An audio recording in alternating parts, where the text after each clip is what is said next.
Let's talk about the ancient Greece, which had two main schools of thought on communication. The first school, known as the dialectic method, saw communication as a way to discover the truth of things. This school was founded by the philosopher Socrates, who believed that the best way to learn was through dialogue. He argued that by engaging in logical and rational discussion, we could resolve differences and find out which viewpoint is true. For example, Socrates would often engage in public debates with his students and other thinkers. He would ask them questions and challenge their beliefs. He believed that by doing this, he could help them to think more clearly and to discover the truth. The second school of thought, known as rhetoric, saw communication as a way to persuade others. This school was founded by the philosopher Aristotle, who believed that the ability to persuade was essential for success in politics, business, and other areas of life. Followers of this school were called sophists. Aristotle developed a system of rhetoric that is still studied today. Rhetoric is a more flexible approach to communication than the dialectic method.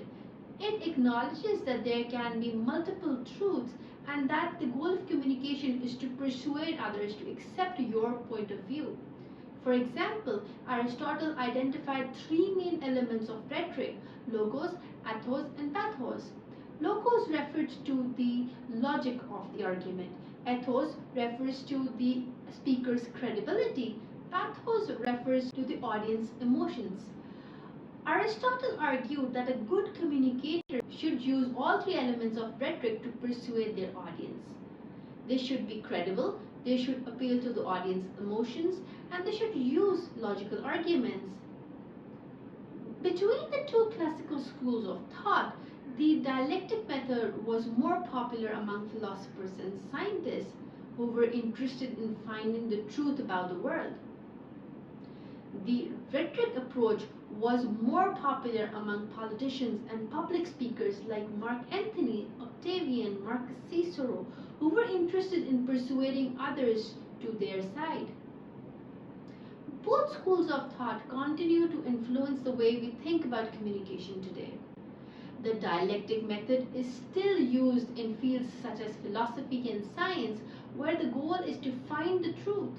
The rhetoric approach is still used in fields such as politics and businesses, where the goal is to persuade others.